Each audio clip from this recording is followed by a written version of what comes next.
Hi friends, എല്ലാവർക്കും online ക്ലാസ്സിലേക്ക് സ്വാഗതം. ഇന്ന് നമ്മൾ ഡിസ്കസ് ചെയ്യുന്നത് കേരള പാഠാവലി ഒന്നാമത്തെ യൂണിറ്റിലെ രണ്ടാമത്തെ ചാപ്റ്ററാണ്. ഫസ്റ്റ് യൂണിറ്റിൽ പനിനീർ പൂവ് എന്ന പാഠഭാഗത്തിൻ്റെ മുഴുവൻ പ്രവർത്തനങ്ങളും ഓൺലൈൻ ക്ലാസ് എന്ന ഈ ചാനലിൽ അപ്ലോഡ് ചെയ്തിട്ടുണ്ട്. നമ്മൾ ഇന്ന് ഡിസ്കസ് ചെയ്യുന്നത് രണ്ടാമത്തെ ചാപ്റ്ററാണ്. താളുകൾക്കിടയിലൊരു മയിൽപീലി എന്നാണ് പാഠഭാഗത്തിൻ്റെ പേര്. അപ്പോൾ രണ്ട് കുട്ടികൾ തമ്മിലുള്ള സ്നേഹത്തിൻ്റെ ഒരു സൗഹൃദത്തിൻ്റെ ഒരു കഥയാണ് താളുകൾക്കിടയിൽ ഒരു മയിൽപീലി എന്ന പാഠഭാഗം. ഇത് എഴുതിയത് പ്രിയ AS ആണ്. ഓക്കെ, അപ്പോൾ അവിചാരിതമായിട്ട് ഒരാൾക്ക് അന്ധത വന്നു പെടുമ്പോൾ, അതായത് കണ്ണ് കാണാത്ത അവസ്ഥകൾ വരുമ്പോൾ ഒരാൾ മറ്റൊരാൾക്ക് താങ്ങും തണലാകുന്നു. അപ്പോൾ രണ്ട് കുട്ടികൾ തമ്മിലുള്ള സ്നേഹത്തിൻ്റെ, പങ്കുവയ്ക്കലിൻ്റെ, കരുതലിൻ്റെ ഒരു കഥയാണ് പ്രിയ ASൻ്റെ ഈ ഒരു കഥ. നമുക്ക് വായിച്ചു നോക്കാം. എത്ര ചികിത്സിച്ചാലും എന്നെ വിട്ടുപിരിയാൻ കൂട്ടാക്കാത്ത എൻ്റെ അസുഖം തരുന്ന നോവുകൾ പേറി കിതച്ചും തളർന്നും പാഠപുസ്തകങ്ങളുടെ താളുകളിൽ ഞാൻ അറിയാതെ വീഴുന്ന കണ്ണുനീർ തുള്ളികൾ തുടച്ചും എത്രയോ നാളുകളായി ഞാനിങ്ങനെ. പാഠഭാഗത്തിലെ കഥാപാത്രമാണ് അനുധാരയും നീലകണ്ഠനും. അപ്പോൾ അനുധാരയെ പറ്റിയിട്ടാണ് ഈ ഇൻട്രൊഡക്ഷനിൽ പറയുന്നത്. അപ്പോൾ ഒരുപാട് അസുഖങ്ങളുള്ളവരാണ് അനുധാര. വേദനകളുടെ ലോകത്ത് നിന്ന് എനിക്കൊരു ചെറിയ ഒഴിവുകാലം വെച്ചു നീട്ടാൻ മാത്രം ദയ വല്ലപ്പോഴുമേ എൻ്റെ അസുഖത്തിന് തോന്നാറുള്ളൂ. അസുഖം മാറി ക്ലാസ്സിൽ തിരിച്ചെത്തുമ്പോൾ പൊരുത്തപ്പെടാനാവാത്ത അകലത്തിലാണ് സർവ്വതും എന്ന് തോന്നും. അപ്പോൾ അസുഖങ്ങളുടെ പേരിലൊക്കെ പലപ്പോഴും എന്താവും, സ്കൂളിൽ ലീവാകും അല്ലേ, സ്കൂളിൽ പോകാൻ കഴിയാതെ വരും. അപ്പോൾ സ്കൂളിൽ പോകുമ്പോഴേക്കും പിന്നെ ലീവൊക്കെ കഴിഞ്ഞ്, അവധിയൊക്കെ കഴിഞ്ഞ്, അസുഖമൊക്കെ മാറി ക്ലാസ്സിലെത്തുമ്പോഴേക്കും പാഠഭാഗങ്ങളൊക്കെ എവിടെയോ എത്തിക്കാണും. അതാണ് ഇങ്ങനെ പറയുന്നത്. പൊരുത്തപ്പെടാനാവാത്ത അകലത്തിലാണ് സർവ്വതും എന്ന് തോന്നും എന്നതിൻ്റെ അർത്ഥം എന്താണ്? ഒരുപാട് പാഠഭാഗങ്ങളൊക്കെ എടുത്ത് കഴിഞ്ഞിട്ടുണ്ടാകും. വളരെ മുമ്പേ കുതിച്ചു പായുന്ന അറിവുകൾക്കൊപ്പം പണിപ്പെട്ട് ഓടിയെത്തും കൂട്ടുകാരുടെ തമാശകൾ നുണഞ്ഞു ഞാൻ വീണ്ടും ഒന്ന് ചിരിക്കാൻ തുടങ്ങുമ്പോഴേക്ക് വേദനകളിലേക്ക് എന്നെ പിടിച്ചു വലിച്ചു കൊണ്ടുപോകാനായി എൻ്റെ അസുഖം തിരക്കിട്ടെത്തുകയായി. അപ്പോൾ ഓരോ തവണയും അനുധാരയ്ക്ക് അസുഖം മൂലം ക്ലാസ് മുടങ്ങുകയാണ്. അപ്പോൾ അതൊക്കെ ഒന്ന് ഒക്കെ എഴുതി ഒന്ന് പഠിച്ചു വരുമ്പോഴത്തേനും പിന്നെയും അസുഖം വരും, ലീവ് എടുക്കേണ്ടി വരും. ഏറ്റവും മനോഹരമാകേണ്ടിയിരുന്ന കുട്ടിക്കാലം വിടരാതെ കരിഞ്ഞുപോയ ഒരിതൾ പോലെ നുണയാൻ മധുരമില്ലാതെ, കൂട്ടിന് കളിമേളങ്ങളില്ലാതെ കടന്നുപോയ ബാല്യത്തിന് നഷ്ടബോധങ്ങളുടെ നിരയിൽ എന്നും ഒന്നാം സ്ഥാനമാണ്. അപ്പോൾ ഈ അസുഖം കാരണം എന്താണ്, വളരെ മനോഹരമായി കണ്ട ഒരു കാലഘട്ടമാണ് ബാല്യകാലം, നമ്മുടെ സ്കൂൾ കാലം എന്ന് പറയുന്നത്. പക്ഷേ അതിൻ്റെ ഒരു സന്തോഷവും നുകരാനാവാതെ ഈ അസുഖത്തിൻ്റെ പിടിയിൽപ്പെട്ടുകയാണ് അനുധാര. ഏറ്റവും പ്രൈമറി ക്ലാസ്സുകളുടെ താളുകൾക്കിടയിൽ സൂക്ഷിക്കാൻ എനിക്ക് ഓർമ്മകളുടെ ഒരു മയിൽപീലി ശേഖരം ഉണ്ടാവാതെ പോയത് ഈ അസുഖം കാരണമാണ്. എൻ്റെയും മറ്റു ചില കുട്ടികളുടെയും ചില ഉടുമ്പുകൾ, 2-3 പിണക്കങ്ങൾ,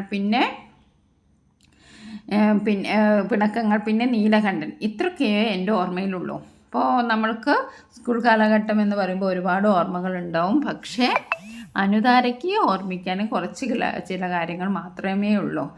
ഓക്കെ, ഇവയിൽ ഏറ്റവും വ്യക്തവും പ്രകാശമാനവുമായത് നീലകണ്ഠനെ കുറിച്ചുള്ള ഓർമ്മകളാണ്. അപ്പോൾ ഏറ്റവും കുട്ടിക്കാലം അല്ലെങ്കിൽ സ്കൂൾ കാലം എന്ന് പറയുമ്പോൾ അനുധാരയുടെ മനസ്സിലേക്ക് ഓടി വരുന്നത് നീലകണ്ഠൻ്റെ മുഖമാണ്. അസുഖം കൊണ്ട് ചുരുങ്ങിയ ദേഹവും ക്ഷീണം കൂടുവെച്ച വലിയ കണ്ണുകളും മുഖത്ത് തൂങ്ങാത്ത സന്തോഷച്ചിരിയുമായി വീണ്ടും ക്ലാസ്സിലെത്തുമ്പോൾ ഓർമ്മയുടെ താളുകളിൽ നിന്ന് കൂട്ടുകാരിൽ പലരും എൻ്റെ പേര് വെട്ടിയിട്ടുണ്ടാകും. അപ്പം ക്ലാസ്സൊക്കെ ഒരുപാട് ലീവ് എടുക്കുമ്പോൾ ഒരുപാട് അകലം സുഹൃത്തുക്കൾ തമ്മിലുണ്ടാവും. പാർവതിയമ്മ എന്ന ഞങ്ങളുടെ ജോലിക്കാരി ഒരു ദിവ്യവസ്തു എന്ന പോലെ ചേർത്ത് പിടിച്ച് എന്നെ സ്കൂളിലേക്ക് കൊണ്ടുവരികയും സ്റ്റാഫ് റൂമിൽ നിന്ന് ടീച്ചേഴ്സിനോട് ഇറങ്ങി വന്ന് എൻ്റെ കവിളി തൊട്ട് വിശേഷങ്ങൾ ചോദിക്കുകയും ചെയ്യുമ്പോൾ എൻ്റെ ക്ലാസ്സിലെയും വേറെ ക്ലാസ്സിലെയും കുട്ടികൾ എനിക്ക് ചുറ്റും കൂടി നിന്ന് അപരിചിതത്തോടെ എന്നെ നോക്കും. അപ്പോൾ കുറേ ദിവസം ലീവ് എടുത്ത് പിന്നെയും വരുമ്പോൾ എല്ലാവർക്കും ഒരു അപരിചിതൻ്റെ ഒരു ഫീലിംഗ് ആണല്ലേ. കുറേ എപ്പോഴും സ്ഥിരം ക്ലാസ്സിൽ വരുന്ന ആളല്ല. അനുധാരക്ക് അസുഖമാണ്, അപ്പോൾ എപ്പോഴെങ്കിലും ആണ് ക്ലാസ്സിൽ വരിക. അപ്പോൾ പാർവതിയമ്മ അവളെ ഒരു ദിവ്യവസ്തു എന്ന പോലെ ചേർത്ത് പിടിച്ച് സ്കൂളിൽ കൊണ്ടുവരും. അപ്പോൾ ടീച്ചേഴ്സൊക്കെ കുറേ കാലമായല്ലോ സ്കൂളിൽ വന്നിട്ട്, ടീച്ചേഴ്സൊക്കെ ഇറങ്ങി വന്നിട്ട് കുശലാന്വേഷണങ്ങൾ അന്വേഷിക്കുകയൊക്കെ ചെയ്യും. എന്നെക്കുറിച്ച് അവർക്കറിയാവുന്ന കാര്യങ്ങളൊക്കെ രഹസ്യമായി പങ്കുവയ്ക്കും. പകൽ സമയത്ത് ഞങ്ങളുടെ വീട്ടിൽ കയറി കൂടിയ മൂങ്ങാക്കുഞ്ഞിനെ കാണാൻ വഴിയെ കൂടിപ്പോയി ഒരുപാട് പേർ വട്ടം കൂടിയത് എനിക്കപ്പോഴൊക്കെ ഓർമ്മ വരും. മരുന്നുകളുടെ ചൂടിൽ പൊഴിഞ്ഞ വികൃതമായ തലമുടിക്ക് മീതെ കൂടി കെട്ടിയ സ്കാർഫിൻ്റെ കെട്ടയിച്ചും വീണ്ടും കെട്ടിയും ഞാൻ നിന്നു. ചുറ്റുമൊഴുകി പരുന്ന അപരിചിതത്വം സഹിക്കാതെ വന്നപ്പോൾ എനിക്ക് കരയണം എന്ന് തോന്നി. മുറ്റത്തെവിടെയോ തകർന്നു നടക്കുന്ന കളികളിൽ നിന്ന് തലയൂരി ഓടിക്കിതച്ച ആൾക്കൂട്ടത്തിനിടയിലൂടെ നുഴഞ്ഞു കയറി നീലകണ്ഠൻ എന്നെ തേടി വരുമെന്നോർമ്മിച്ചതും എൻ്റെ കണ്ണുനീർ ഉണങ്ങി തീർന്നു. അപ്പോൾ അപരിചിതത്തിൻ്റെ ഒരു ഫീലിംഗ് ആണ് അവിടെ വരുന്നതല്ലേ. ഒരുപാട് ദിവസങ്ങൾ കഴിഞ്ഞ് സ്കൂളിലെത്താണ്. അപ്പോൾ എല്ലാവരും ഇങ്ങനെ ആരോ ഒരാൾ വന്ന പോലെ നോക്കുകയാണ്. പക്ഷെ അതിൽ നിന്നൊക്കെ ഒരു ആശ്വാസമാകുന്ന എപ്പോഴാണ്? നീലകണ്ഠൻ വരുമെന്ന് ഓർത്തപ്പോഴാണ്. അത്ഭുതവും ആഹ്ലാദവും നിറഞ്ഞു കവിയുന്ന മട്ടിൽ എൻ്റെ അടുത്ത് വന്ന് നിന്ന് നീലകണ്ഠൻ പറയും, അനുതാര ഇന്ന് വരുമെന്ന് എനിക്കറിയായിരുന്നല്ലോ. ക്ലാസ്സിലേക്കുള്ള വഴി മുതൽ അനുതാര എസ് മേനോൻ എന്നൊക്കെ മാറി മാറി വിളിച്ച് നീലകണ്ഠൻ വിശേഷങ്ങളുടെ കെട്ടഴിക്കും. എടുത്തു കഴിഞ്ഞ പാഠങ്ങളൊക്കെ വലിയ എളുപ്പമാണ് എന്ന് സാന്ത്വനം പോലെ പറയും. എൻ്റെ നോട്ട് ബുക്ക് വാങ്ങിക്കൊണ്ടുപോയി ബക്രാനങ്ങളെ കുറിച്ചുള്ള ചോദ്യോത്തരങ്ങളും വഴിക്കണക്കുകളും ശിപ്പായി ലഹളയും സൗരയൂഥത്തിലെ അന്തേവാസികളുടെ പേരുവിവരങ്ങളും നിറച്ച് എനിക്ക് തിരികെ തരും. അപ്പോൾ ഒരുപാട് വിഷമങ്ങൾക്കിടയിൽ ഒരു സൗഹൃദമാണ് നീലകണ്ഠൻ്റേത്. അപ്പോൾ സ്കൂളിൽ ഒരുപാട് ദിവസം കഴിഞ്ഞ് വന്നാലും അനുതാരയ്ക്ക് അത്ര വലിയ കൂട്ടുകാരൊന്നുമില്ല. പക്ഷേ നീലകണ്ഠൻ വന്നിട്ടുണ്ടെങ്കിൽ ഒരുപാട് വിശേഷങ്ങൾ പറയും. അന്ന് വരെ എടുത്ത പാഠങ്ങളെക്കുറിച്ച് പറയും. അതേപോലെ തന്നെ പാഠങ്ങളൊക്കെ വലിയ എളുപ്പമാണെന്ന് പറയും. അനുതാര എസ് മേനോൻ എന്നൊക്കെ അവളെ വിളിച്ച് അവളെ ഒന്ന് ഊർജ്ജസ്വലയാക്കും. ഉപകഥകൾ പോലെ എൻ്റെ ഉള്ളിൽ അസുഖത്തിൻ്റെ അവശിഷ്ടങ്ങൾ ചുറ്റിത്തിരിയുന്നത് കൊണ്ടാവാം എനിക്ക് നീലകണ്ഠൻ പകർത്തി തന്ന അറിവുകൾ മുഴുവൻ ഉൾക്കൊള്ളാനായില്ല. ചിലത് എൻ്റെ ഉള്ളിലേക്ക് കയറാതെ വഴിമാറി നടന്നു. ചിലതൊന്നും എൻ്റെ ബുദ്ധിക്ക് താങ്ങാനായില്ല. അതൊക്കെ അറിഞ്ഞാവണം പരീക്ഷയ്ക്ക് നീലകണ്ഠൻ എല്ലാവരുടെയും കണ്ണു വെട്ടിച്ച് എനിക്ക് ഉത്തരങ്ങൾ പറഞ്ഞും കാണിച്ചും തന്നു. അത് തെറ്റാണെന്ന് എനിക്കോ നീലകണ്ഠനോ തോന്നിയതുമില്ല. അപ്പോൾ ഈ പറയുന്ന കാര്യങ്ങൾ ശിപായി ലഹളയെക്കുറിച്ചും സൗരയൂഥത്തിനെക്കുറിച്ചും ബക്രാനങ്ങളെക്കുറിച്ചൊക്കെ നീലകണ്ഠൻ പഠിക്കാൻ മിടുക്കനാണ്, പറഞ്ഞു കൊടുക്കുന്നുണ്ട് അനുതാരയ്ക്ക്. പക്ഷേ അനുതാരയ്ക്ക് അസുഖമാണ്. എല്ലാ കാര്യങ്ങളും അതേപോലെ തന്നെ മെമ്മറിയിൽ വെക്കാനും ഓർമ്മയിൽ വെക്കാനൊന്നും അനുതാരയ്ക്ക് കഴിയില്ല. അപ്പോൾ അതുകൊണ്ട് തന്നെ അനുതാരയ്ക്ക് ഈ വിഷയങ്ങളെക്കുറിച്ചൊക്കെ അറിവ് കുറവാണ് എന്നറിഞ്ഞുകൊണ്ട് തന്നെ പരീക്ഷയ്ക്ക് നീലകണ്ഠൻ എന്ത് ചെയ്യും? സഹായിച്ചു കൊടുക്കും അല്ലേ, ഉത്തരം പറഞ്ഞു കൊടുക്കും. പക്ഷെ അത് തെറ്റാണെന്ന് അന്ന് അവർക്ക് തോന്നിയിട്ടില്ല. മുത്തുകൾ പോലെയുള്ള പല്ലുകൾ കാണിച്ച് നീലകണ്ഠൻ ആരേക്കാളും ഭംഗിയായി ചിരിക്കും. കറുപ്പും വെളുപ്പും തമ്മിൽ നല്ല ചേർച്ചയാണെന്ന് ഞാൻ അങ്ങനെയാണ് അറിഞ്ഞത്. കരയുമ്പോഴും ദേഷ്യപ്പെടുമ്പോഴും വഴക്കു കൂടുമ്പോഴും ആ മുഖത്ത് ചിരിയുണ്ടെന്ന് എനിക്ക് തോന്നി. 2 ഷർട്ടുകളേ ഉള്ളൂ നീലകണ്ഠന്. ഒന്ന് വെള്ള, മറ്റൊന്ന് പച്ച. നെറ്റിയിൽ നീട്ടി വലിച്ച് ഒരു ചന്ദനക്കുറിയും ഉണ്ടാവും. ഒരുപാട് ബസ്സും കാറും ലോറിയും ഒക്കെ ചീറിപ്പായുന്ന റോഡ് തനിയെ ക്രോസ് ചെയ്ത് നീലകണ്ഠൻ്റെ ധൈര്യം എനിക്ക് വലിയൊരു അത്ഭുതത്തിന് വകയായി. വീട്ടിൽ പുറംവേലയ്ക്ക് നിർത്തിയിരിക്കുന്ന പാർവതി അമ്മയാണല്ലോ എന്നെ സ്കൂളിൽ കൊണ്ട് ചെന്നാക്കുകയും തിരിച്ചു കൊണ്ടുവരികയും ചെയ്തിരുന്നത്. അപ്പം നീലകണ്ഠനെ കുറിച്ച് പറഞ്ഞാൽ നീലകണ്ഠന് ആകെ 2 ഷർട്ടുകളേ ഉള്ളൂ. ഒന്ന് വെള്ളയും ഒന്ന് പച്ചയാണ്. പിന്നെ ഒരു നീട്ടി വലിച്ചൊരു ചന്ദനക്കുറിയും ഉണ്ടാവും. നീലകണ്ഠൻ ഒറ്റയ്ക്കാണ് സ്കൂളിൽ വരുന്നതും പോകുന്നതും. അപ്പോൾ അതുകൊണ്ട് തന്നെ അനുതാരയ്ക്ക് അത് വലിയ അത്ഭുതമായിരുന്നു. കാരണം എന്താണ്, അനുതാരയെ പാർവതി അമ്മയാണ് സ്കൂളിൽ കൊണ്ടാക്കുന്നതും കൂട്ടിക്കൊണ്ടു പോകുന്നതും. അപ്പോൾ നീലകണ്ഠന് തലങ്ങും വിലങ്ങും ഓടുന്ന ലോറിക്കും ബസ്സിനും ഇടയിൽ ഇങ്ങനെ റോഡ് മുറിച്ച് കിടക്കുന്നൊക്കെ ഒരു നീലകണ്ഠൻ അപാര ധൈര്യം എന്നൊക്കെ മനസ്സിൽ വിചാരിക്കാറുണ്ട്. നന്നായി പഠിക്കുന്ന നീലകണ്ഠന് സ്റ്റേറ്റ് പെൻസിൽ കൊടുക്കാൻ ക്ലാസ്സിൽ എല്ലാവരും പരസ്പരം മത്സരിച്ചു. നീലകണ്ഠന് അച്ഛനില്ല. അതുവരെ അച്ഛനില്ലാത്ത ഒരു കുട്ടിയെയും ഞാൻ കണ്ടിരുന്നില്ല. അച്ഛനില്ലാത്ത ഒരവസ്ഥയും ഉണ്ടാകാം എന്ന സത്യം എനിക്ക് ഒരേ സമയം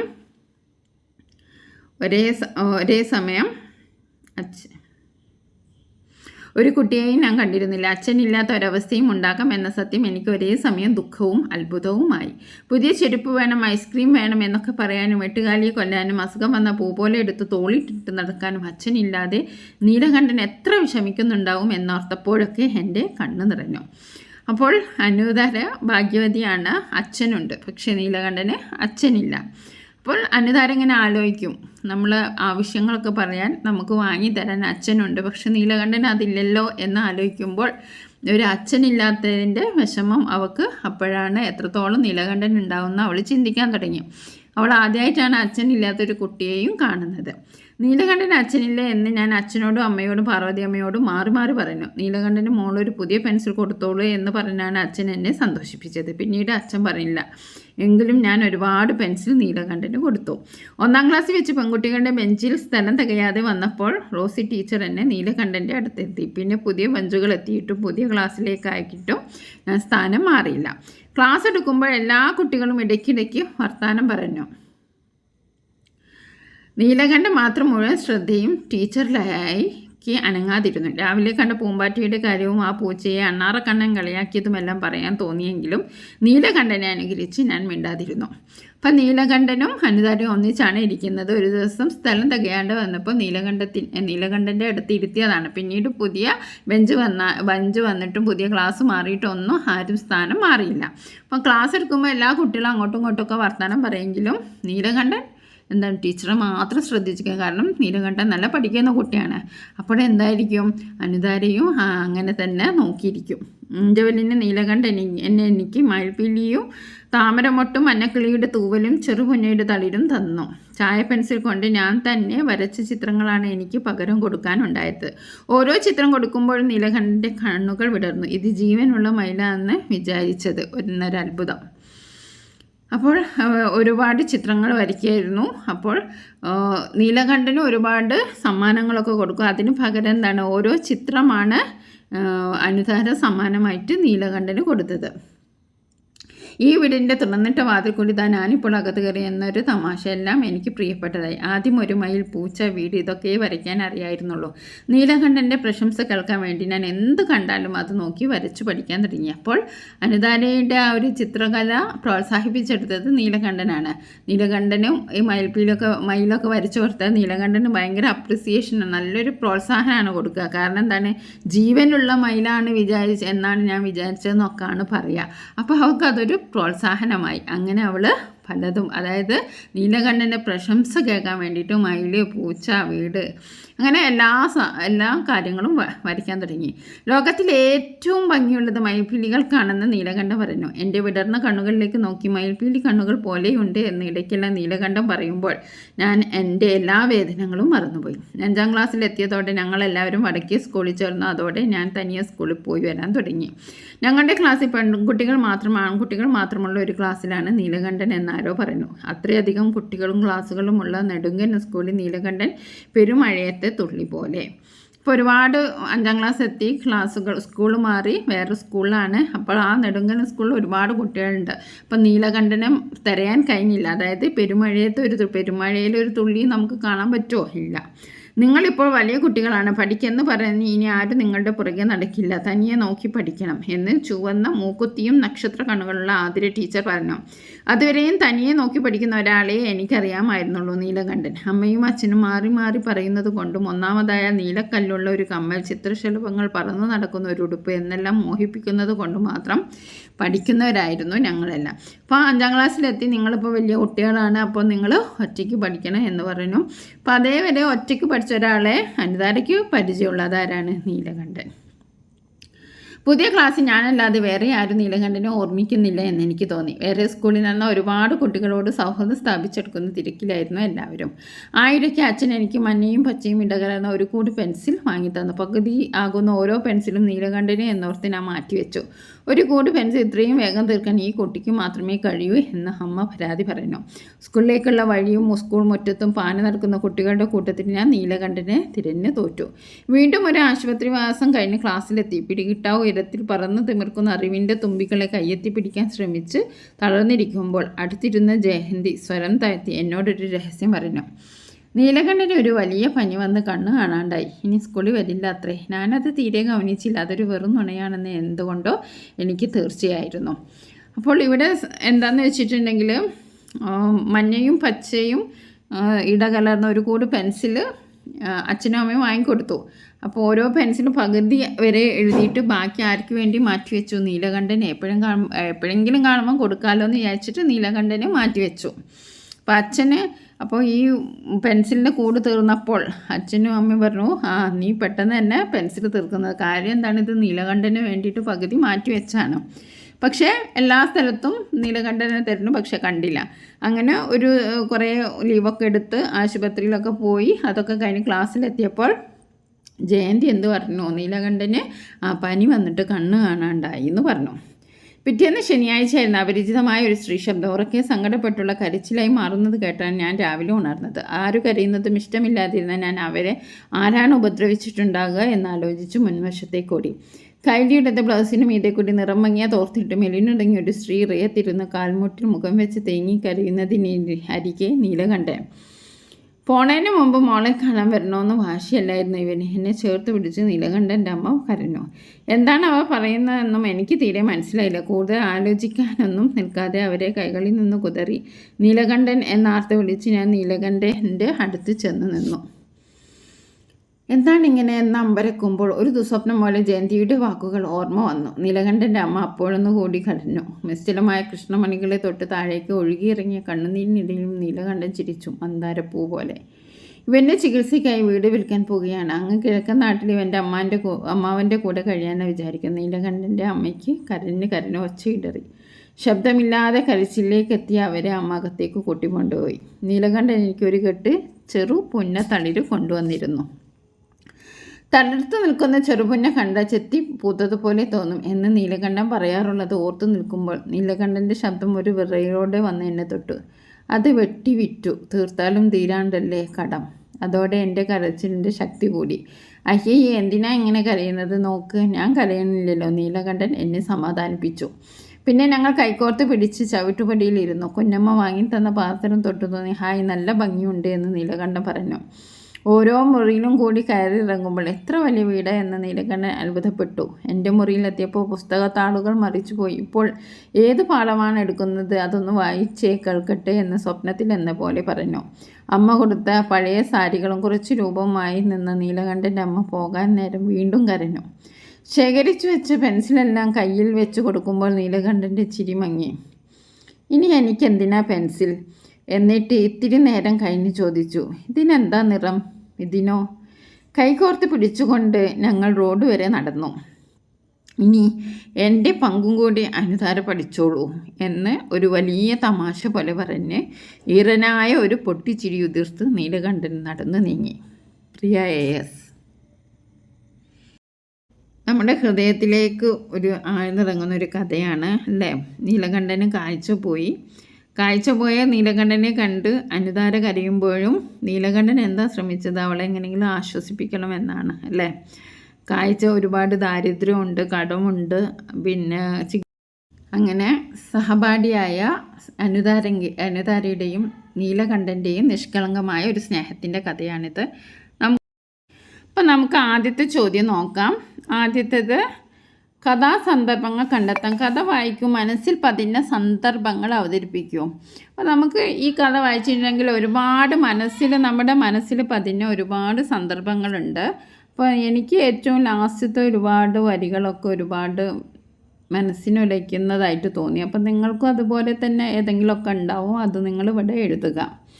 ഇനി അടുത്തത് വിശകലനക്കുറിപ്പാണ്. എൻ്റെ വിടർന്ന കണ്ണുകളിലേക്ക് നോക്കി മയിൽപ്പീലി കണ്ണുകൾ പോലെയുണ്ട് എന്ന് ഇടയ്ക്കെല്ലാം നീലകണ്ഠൻ പറയുമ്പോൾ എൻ്റെ എല്ലാ വേദനകളും ഞാൻ മറന്നുപോയി. ഈ വാക്യം വിശകലനം ചെയ്ത് കുറിപ്പ് തയ്യാറാക്കുക. രണ്ട് കുട്ടികൾ തമ്മിലുള്ള സ്നേഹത്തിൻ്റെ പങ്കുവയ്ക്കലിൻ്റെ കരുതലിൻ്റെ ആഴങ്ങൾ വെളിപ്പെടുത്തുന്ന കഥയാണ് പ്രിയ ASൻ്റെ താളുകൾക്കിടയിൽ ഒരു മയിൽപ്പീലി. അവരുടെ സംഭാഷണങ്ങളിലൂടെ സമാശ്വാസങ്ങളിലൂടെ രണ്ട് കുട്ടികൾ മനുഷ്യ മനസ്സിൻ്റെ നന്മയുടെ ആഴം വെളിപ്പെടുത്തുന്നു. അവിചാരിതമായി അവരിൽ ഒരാൾക്ക് അന്ധത വന്നുപെടുമ്പോഴും ഒരാൾ മറ്റൊരാൾക്ക് താങ്ങും തണലുമാകുന്നു. സ്നേഹത്തിലൂടെ മനസ്സും മനുഷ്യനും എങ്ങനെയാണ് വളരുന്നത് എന്ന് ഈ കഥ തെളിയിക്കുന്നു. ചികിത്സകളെല്ലാം നിഷ്ഫലമാക്കി അസുഖം നൽകുന്ന ഓർമ്മകൾ പേറിയതായിരുന്നു അനുതാരയുടെ ജീവിതം. അതുകൊണ്ട് തന്നെ ഇടയ്ക്കിടയ്ക്ക് അവധിയാണ്. ഇടയ്ക്കിടയ്ക്ക് സ്കൂൾ ലീവായതുകൊണ്ട് തന്നെ സൗഹൃദങ്ങളും വളരെ കുറവായിരുന്നു. മധുരമായ ഓർമ്മകളോ ബാല്യത്തിൻ്റെ ഓട്ടപ്പാച്ചിലുകളോ ഒന്നുമില്ലാത്ത കുട്ടിക്കാലമായതുകൊണ്ട് തന്നെ അനുതാരയുടെ സ്കൂൾ കാലം നിറം മങ്ങിയതായിരുന്നു. എന്നിരുന്നാലും ഈ വേദനകളിൽ അവൾക്ക് ആശ്വാസം പകരുന്നത് നീലകണ്ഠനാണ്.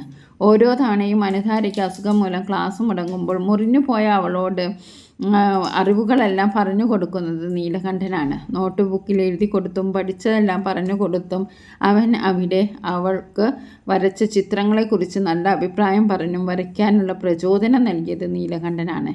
ലോകത്തിലെ ഏറ്റവും ഭംഗിയുള്ളത് മയിൽപ്പീലിക്കാണ് എന്ന് നീലകണ്ഠൻ അവളുടെ വിടർന്ന കണ്ണുകളിലേക്ക് നോക്കി മയിൽപ്പീലി കണ്ണുകൾ പോലെയുണ്ട് എന്ന് നീലകണ്ഠൻ പറയുമ്പോൾ അനുധാരയ്ക്ക് സന്തോഷമാകും.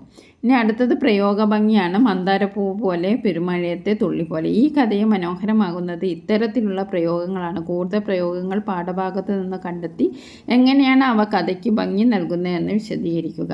ഇപ്പം മന്ദാരപ്പൂ പോലെ എന്ന് പറഞ്ഞാൽ മന്ദാരപ്പൂവിൻ്റെ സവിശേഷതകളായ വെണ്മ, നൈർമല്യം, ഹൃദയ വശീകരണ ശക്തി തുടങ്ങിയവ നീലകണ്ഠൻ്റെ ചിരിയിൽ കാണുന്നു. പെയ്യുന്ന മഴയിൽ ഒരു മന്ദാരപ്പൂവിനെ കാണുന്ന പ്രതീതി ജനിപ്പിക്കാൻ എഴുത്തുകാരിക്ക് സാധിക്കുന്നു. അടുത്തത് പെരുമഴയത്തെ ഒരു തുള്ളി പോലെ എന്നൊരു പ്രയോഗമാണ്. സ്കൂളിലെ കുട്ടികളുടെ ബാഹുല്യം ഇതിൽ നിന്ന് വ്യക്തമാക്കും. പെരുമഴയത്ത് ഒരു മഴത്തുള്ളിക്ക് പ്രത്യേക സ്ഥാനമില്ലാത്തതുപോലെ മറ്റുള്ളവരുടെ കണ്ണിൽ പ്രത്യേകമായ ആകർഷകത്വം അവനില്ലെങ്കിലും നീലകണ്ഠൻ്റെ അസാന്നിധ്യം പെൺകുട്ടി തിരിച്ചറിയുന്നു.